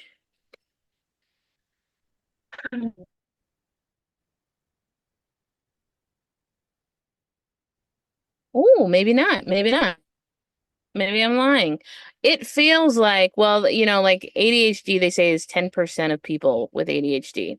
Okay, but this apparently says that neurotypicals comprise only 32% of the US population, but I'm looking at this brain. Oh, oh That's a shit. pretty broad Yeah. So like neurodivergence, a pretty ADHD, broad category, yeah, right? I that's mean, pretty it's broad. So just say we'll just say ADHD because the ADHD is typically the ones that are, I don't know, they're the I can just Photoshop that myself type of what is people. your So, what does your ADHD percentage on there say? I did a little that says chat GPT. 9.4%, Yeah. 9.4% Yeah, mine says of 8.4 in people. children and 2.5 adult in the US. Yeah, and I mean like 2.5 of adult, that's ridiculous. So like for me, I grew up thinking that like no, there like so many people are like me, but and I'm still having a really hard time believing that there aren't that many people like me because I've accidentally found all of my friends to be ADHD. Apparently they're all ADHD, I guess. And so I'm You think like, there's a sense have of I even attracting met? attracting like or something like that? Yeah, yeah, for sure. It's like, have I even met anybody that's neurotypical? Like that's normal, that's a box brain person? Of course you. But yeah, so I just have always felt like, yeah, everybody's like me. But apparently not everybody is like me, you know? And that's really fucking weird. And like in a world that's set up for box brains, being a spaghetti brain is kind of tough, you know? Oh, I can believe it. Yeah. And it's like and they look at you too and especially like, typically spaghetti brains would be the more creative people and those creative people are trying to navigate. It's like creative, oh, this is great. It's like creatives running a business. Creatives are trying to run a box brace business, but they're a fucking spaghetti brain and they can't even fucking figure out how to pay their taxes. Like, it's just not set up for us, which makes it so much harder, you know? And Hmm. like, Yeah, you there have to is no help. really I'm not, you have to go the extra mile to get those things checked off and get those things done. yeah. And then for you, for you, especially being in a quote unquote creative industry, is like, I feel like we've been working on this for years, is you just like taking one extra step, not just drawing straight lines, maybe add some squiggles, like, Hmm. add some different texture. Like that is really difficult for you. And it's Hmm. like, you're like, I just want to make the fucking pot, you know, Hmm. Yeah. but, I'm just but for taking a me, little 1% or half a percent yeah, divergent off the line. And over time, it will get a lot further. But, if you make a divergent and it's it's a 20%, 90-degree turn. you're off Like, quickly and yeah, you ain't coming back. It takes a lot longer to get back to that line. yeah, exactly. And so, I mean, yeah, of course you are excelling in business because that's what your brain is set up to excel in, you know? What's hard for you is getting into that soda fired show. That's going to be tough for you, right? Like, Hmm. competing against all these fucking people that could barely make it on time to the interview, you know? Like Hmm. it's very interesting how our worlds kind of collide and how we navigate through life. It would be very interesting to see. Well, I think we should do a little, I'm gonna probably do a little story poll to see like who would consider themselves box brained or spaghetti brained. Are you gonna explain it like that? I sure am. And well, I feel like it's self-explanatory. Like I could explain what it is, but it almost feels Well, I feel like you self-explanatory. can't just be like, "Are you box brain or spaghetti brain?" Like they'd be like, "What the what?" Yeah, that's true. I guess. I don't know. Maybe.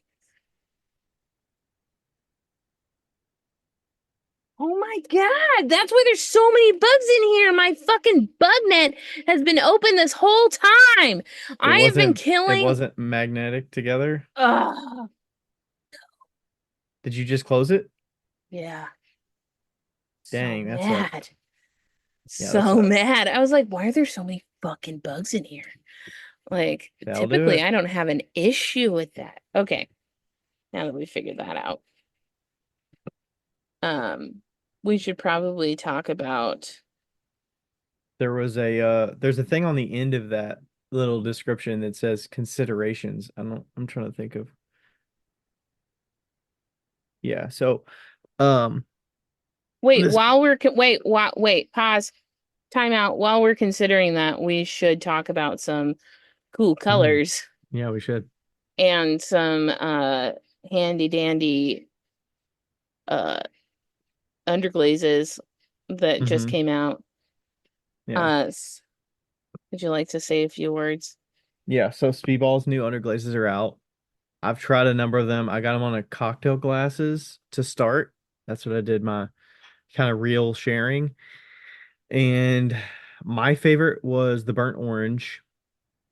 They're very pastel, the colors that I got. I think the next color that I'm excited to try that is outside of the five or six that I got is I want to try the caramel and I want to try the emerald.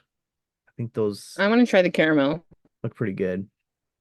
So I love Caramel oranges. is more. Caramel is very much in that orange family. So I'm definitely looking forward to that. And I need to get them on my white clay too. I did them on my speckled clay first, so it's very, the pastels on a speckled is they get dulled a little bit, but I think they'll really shine on the white clay body. So I'm looking forward to getting some tests out there. I've only got the honeydew on the white clay so far, Yeah, but like we've said in the past, the honeydew is a little bit deceiving. It's not exactly the color that I expected because it doesn't match exactly what's on the bottle. It's more of like a minty green, like subtle mint. Yeah. yeah. Is there a color that you like or you're looking forward to that you haven't tried yet or that Wh- you're using a I want. ton? I was like very against the burnt orange at the beginning, but I want to try the burnt orange and the caramel because I feel like the caramel is more towards orange.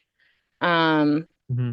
I also want to try the new yellow. Like they have two different yellows that they came out with, Hmm. and which makes Speedball the number one yellow producer of the underglaze crowd.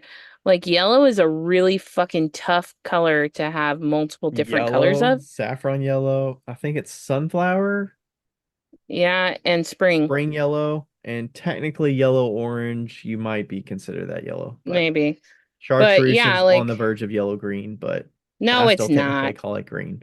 Listen, It's a green. sure, no. Anyway, yeah, chartreuse is green.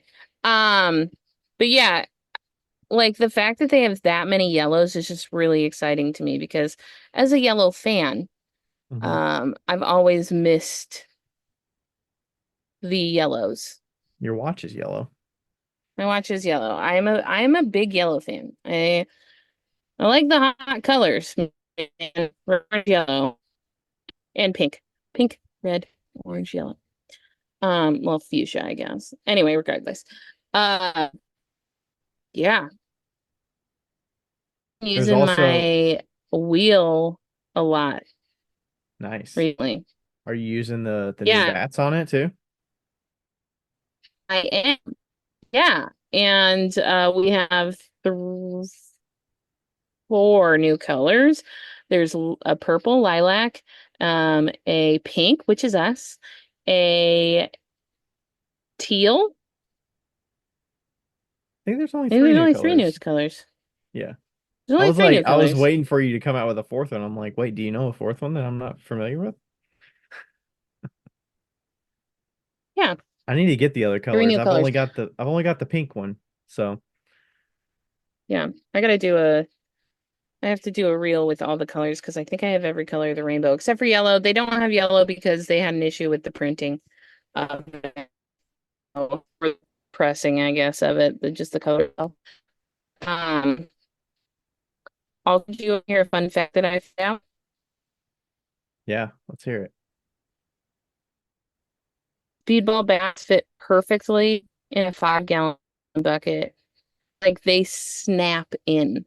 Yeah, the 12-inch ones is the one you're talking about. Yeah, the 12-inch round speedball bats fit perfectly in a 5-gallon bucket. They snap in like I've been using them as lids as I go to get water from the Yeah. campground that's 15 miles away. I have one in Yeah. one of my reclaim bucket as a lid. I've been doing that for a while and yeah, it's like You, it's a secret. you've been gatekeeping this secret. Like I that didn't is realize it was worth sharing, but I mean, it's well, definitely worth sharing. Lids are really fucking expensive, okay? Like, that's true. and they're awful usually. Like they're so hard to get off. Yeah. Those come out pretty easy because it's just got the little tabs. You just, boop. Yeah, but it won't shift, which is nice. So, Yeah, yeah, nice. Good tip. nice. Now I Yep, think I'm gonna make a reel out of that. there you go. All right. If you want to check out all that stuff, find a distributor, all the new underglaze colors, back colors, go to speedballart.com. SPWDBALL Speedball. Dude, hit it all three times. Nice. Yeah, killing it. Killing it. All right. So the bottom part of the discussion about the flexible focusers, priority focusers, it says considerations. And it says contextual factors. The ability to focus or adapt might depend on factors such as personality, environment, task nature, stress levels, or specific situations. Uh, Continuum versus dichotomy. Instead of viewing these types as distinct categories, it might be helpful to see them as points on a spectrum where Mm. individuals can exhibit characteristics of both types depending on context. We kind of talked about that. And then it says cognitive styles. The hypothesis aligns with research on cognitive styles, suggesting that people have different approaches to processing information and managing tasks.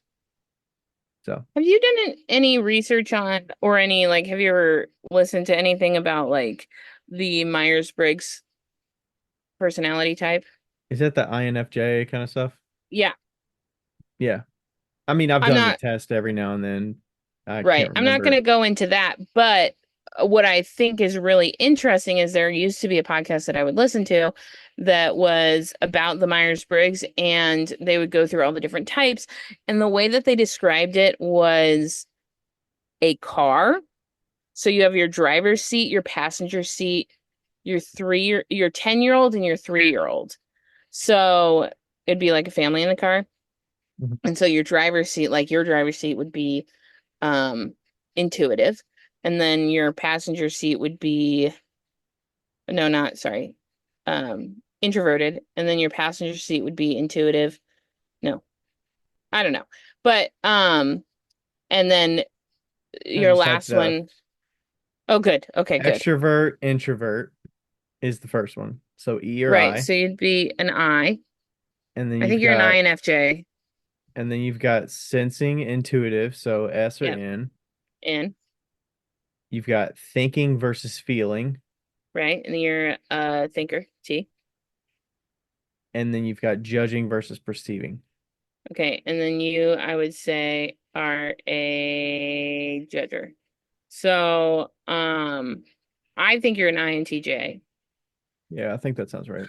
But so like the way they describe it, let me see if I can find up the car theory It's for. it oh it talks about the 16 personality types, so it kind of talks about INTJ. It says it names it as like mastermind. It says strategic, analytical, and independent. They're forward thinking and enjoy solving complex problems. It's Yeah. kind of the Okay. short and sweet of that. The car model is from the personalityhacker.com. And if you are into this stuff at all, I recommend that website. It's very good. So, okay. I'm just gonna read this long paragraph. It says, let's pretend your mind is a four-passenger vehicle.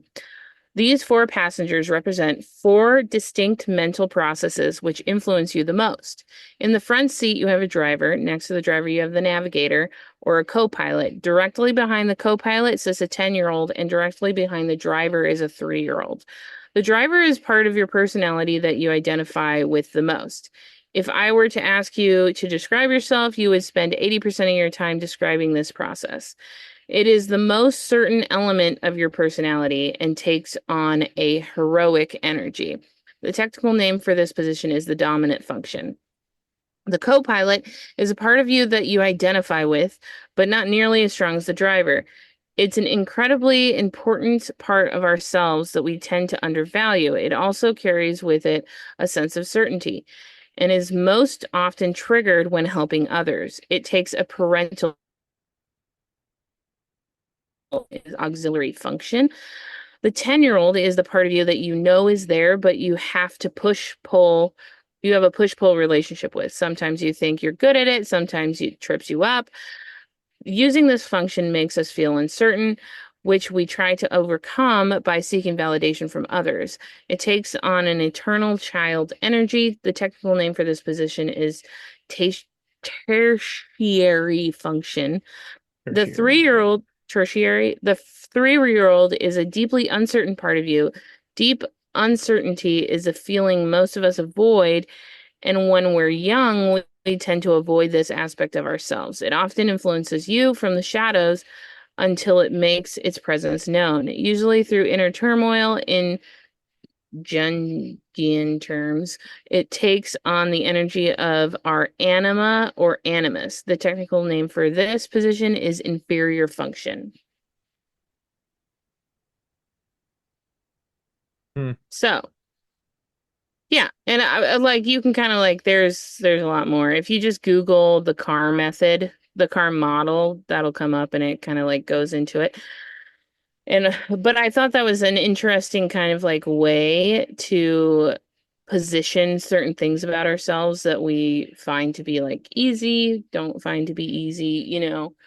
I think that you could probably use it in a lot of different things.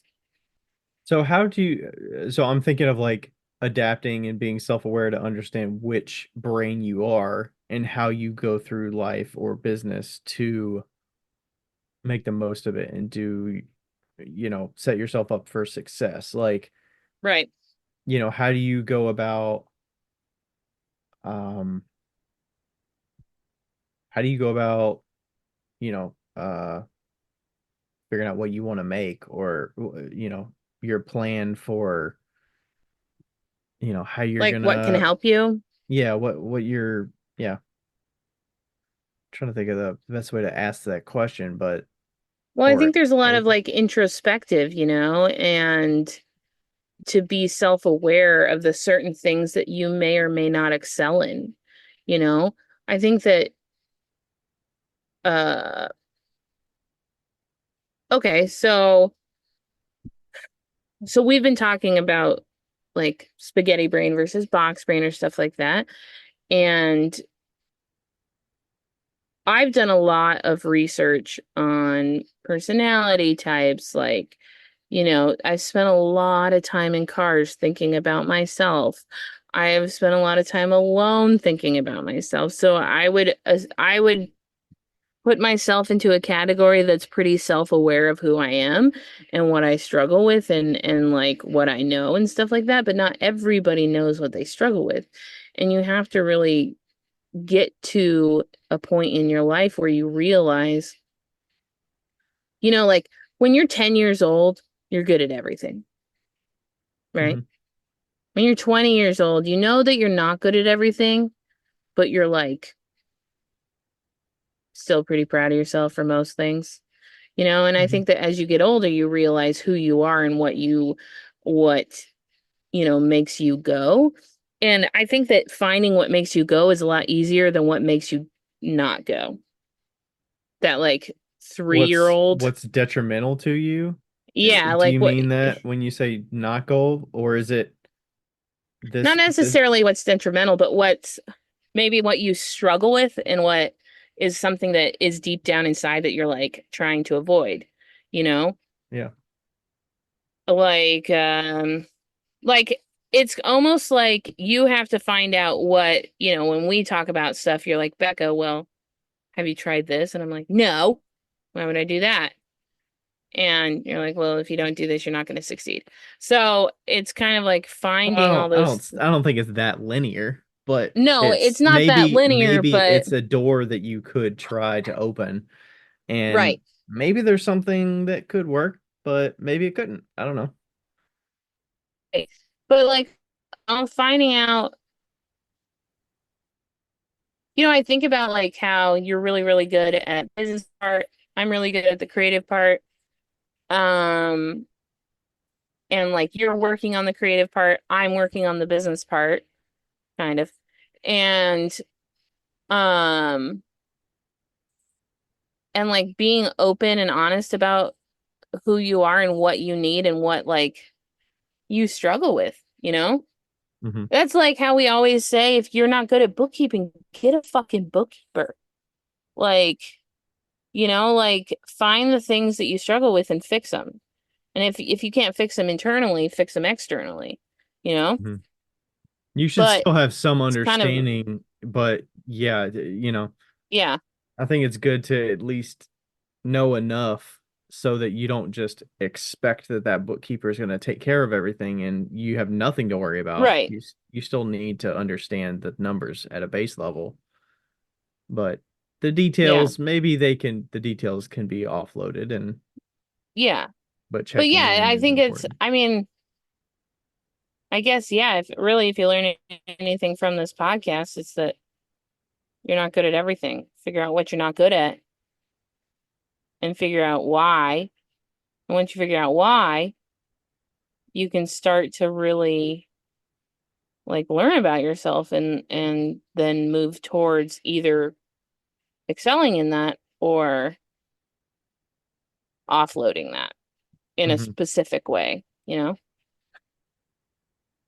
I mean, I think from my side of things, I've tended to almost like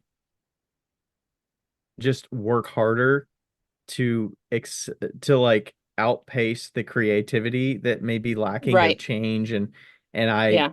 I can just grind away in the studio and just make more stuff because I know that I can find the buyers for it, or I can try a lot of different things, whether it's reaching out to wholesale or consignment or Right. online. There's always diverse avenues for me to sell, and as long as I can keep supply going, then it'll keep me afloat a lot longer. Right. And the creativity side is not the driving force for me, but Right. it also creates a sense in the background, like you're talking about. Maybe it's the thing that's stashed away. Like some of those questions might be like, what do people actually think about my work? What do my peers actually think about my work? Right. Do I value people liking me, but also like how much do I care that they actually like my work at a core without even, or do they just like me as a person first and foremost, and my work is just like kind of average in the scope of other people's work, you know? That's some of the things that I think about every now and then, but not really. I just kind of keep going, you know? Just like push it in the back. Well, I can tell you one thing for sure. You got the primo handle. That handle cannot be beat. Uh yeah, but I mean like yeah, I thought you meant my Instagram handle there for a second. I'm like, RDC? no, No, no, you're your talking about mug handles. my mug Your handle. mug Yeah. handles are fucking bomb. Um for me, and I think it's good for people to hear us talk about this because like what you said about just keep going and going and going, like let's take an honest fucking look at this, right? Who's made more money, right? This bitch above me on Zoom, in the red I'm hat. Like, I'm below you on my Zoom, but oh, yes. that's funny. Um, but like, yeah, like, okay, how do you take like somebody who's this far creative and this far boxed, and how do you combine that and make that into something that works in the world, but also in your life? Like Hmm. you being that person, you're completely content grinding away, right? Like that makes you happy. Hmm. And, but like a creative person that maybe doesn't like to grind away, they're not content with that. So there needs Yeah. to be some sort of like a medium that like a meet somewhere to meet in the middle, you know, to find how to make more money but still being happy, Hmm. but Yep. still like being sane. Yeah, because I'm like Becca. A lot of times I'm like Becca. You just need to give it more time. Like you need like Right. this whole you got to do the show like 2 to 3 times and just give it time. A lot of times I'm like, I don't think she's gonna do that again. Or like an update, Yeah, like the earrings with the 80 style. You were so crazy and gung ho about those 80 style earrings, and we met with Heidi, and you got this wholesale line figured out, and I know. you're excited about it. And then I don't know what switched, if it was just transporting them and them getting dirty or whatever. Something Yeah, happened, or you found this new thing and it was shiny, and you were like, okay, I'm stuck on this new shiny thing, and that thing is just dead to me now. And it's just right. like a Well, lot of and these that's things just how take my time, and I'm like, right, and that's how my that's brain just works. that's how Becca is. I can't tell her you need to just stick with it and just hate it for the next 6 months Yeah. I mean, and I give it think I time. could hate it. I think I could hate it, but I also have to make money. And Yeah.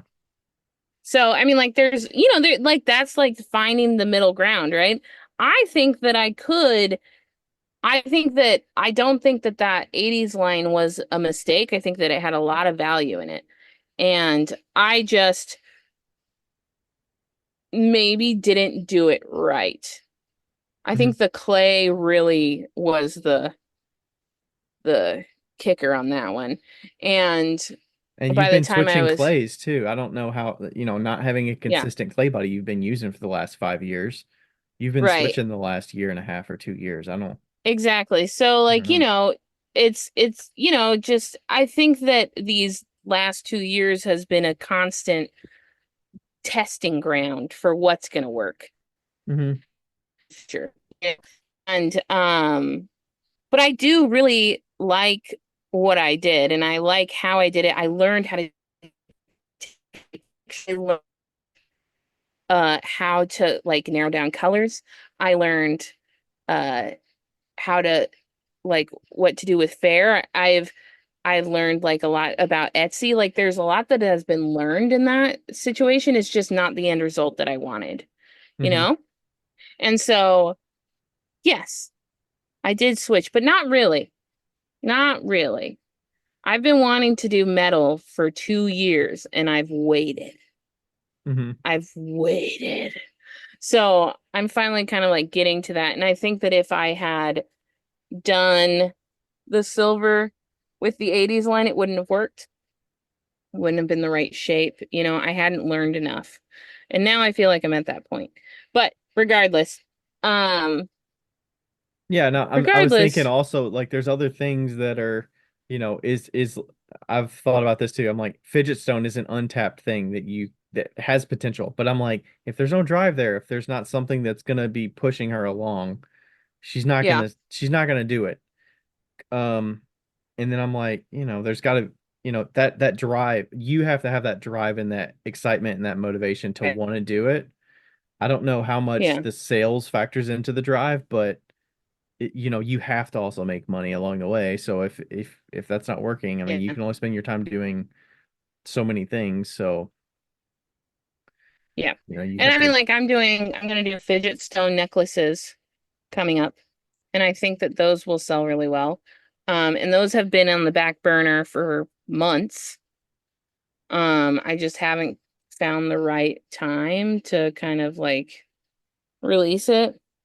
Hmm. But yeah, I there's there's so much. I mean, like it's just people are all obviously all so different, but like I find that I've very rarely found somebody that possesses the creativity and the organization to run a business, you know?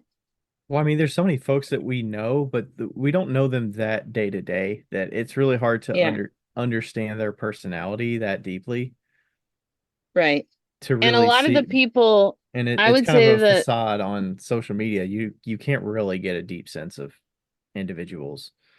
right. And a lot of know really like successful are in teams, you know? You're not, but a lot of the people that we know have some sort of a team situation, going on where like they can pass off a certain part to their partner and so on and so forth, you know? I mean, I have assistants. Yeah, that's true. Like that's That's yeah, true. that's required. I mean, I could not keep up the pace if I didn't have that. Yeah. I guess But all this to say, if you're not doing what you want to be doing, don't worry. You're normal. do you ever because it feels a little bit like I've never done an artist in residence, but it kind of feels like some of the sampling. I feel like you kind of fit like you're doing artist in residence on a regular basis because you like dive into something completely new and you do it for a month or two and you're kind of figuring it out. It could be the thing you do for the next 6 months, or it could be something that you just dabbled into for a month Right. and then it's like, okay, it's behind me. Like the dominoes, like it felt like you went into an artist in residence and you did it for a focal period of time. And then you're Right. like, okay, I'm going to the next Back thing. burner. Yeah. Yeah. Actually, funny enough, I do say that I'm like the Beals artist in residence. And I also they called me the artist in residence at um the Tilted Kiln. So I just essentially place myself into an artist in residency wherever I go, and I don't give them a choice. Hmm. I mean, I think there's also I mean, I don't know how that would change for you, but if there was a physical location that was not always on the road, like would that be a stability that would be a through line that would be kind of your Oh, backbone versus if I like owned land, like if you if I had owned if you had a land, like quote unquote yeah home base sort of thing, you know, because that gives you like 100% a place to say, hey, this is home, this is where I've got, everything that a reduces the shed. noise. You don't have to worry about bugs coming Yeah, in or, you know, how your yeah. internet's going to be. It's just like, hey, it is what it is. It's home. That. Um, Yeah, I kind of want that not as intense as I mean, I think you've heard me talk about I want to own either Michigan or Indiana, and I want to own land in either Arizona, Nevada, or Utah. So, for tax purposes, I'd really like to own land in Nevada, mhm. because there's no income tax. But such is life. Um, Well, they have different uh, taxes in different places, right? So I don't know. Are property taxes different there or? I'm sure they're higher. That's usually how it works. But yeah, so I mean, that stability would be lovely. And I think that that's a lot of the reason why I do stay in one spot for 4 months, you know? It's just so much easier to work. Yeah, you don't have to make sure you're ready to go at any minute's notice or Right. you know. Being in, I mean, it's one thing being like a fucking internet person and working and doing YouTube videos or something, and it's another thing hucking out all of your jewelry and pottery equipment and then having to drive somewhere because you forgot milk and Yep. putting it all back in your van and driving Yep. to the grocery store and then coming back and taking it all back out. Like, you have to stay for at least a week at a time and you have to be prepared, you know? Yeah, I mean there's always drawbacks to both things. Like you have to worry about, do I have enough power for my station, and the Right. whole loading, unloading, and we've got our own taking care of yards and having appliances and all Yeah. these tools and shit and space and you know all the things that come with owning land and Yeah. home Yeah, and like all those things. it'd be lovely to have like a piece of land, even if it was very small, to be able to like park a car on. So I could have like a car and then the van, something like that, build a little shed if needed, you know. That'd be lovely. I don't know when that's going to happen, but it will probably happen at some point. So, Yeah. Yeah, it's yeah, definitely got its pros and cons, but yeah. I got to make the money first. I would also love for I'm not counting on the economy crashing, but I would really love it for my pocketbook. So, For the economy to crash? yeah, so I can buy land. What about other stuff you need to buy if the economy crashes? I haven't thought about that yet. We'll deal with But that what are when you it gonna, gets here. don't you need to do something besides have, what do you do once you get the land? You gotta pay for all the other stuff. Well, I just park the van on it. I know, but you need food and whatever. I'll work at a pizza place. Pizza places always outlast economy. Did you pop a pimple or something? Oh, there's like this bump right here that it's Or not you a bleeding? pimple. It's just a bump.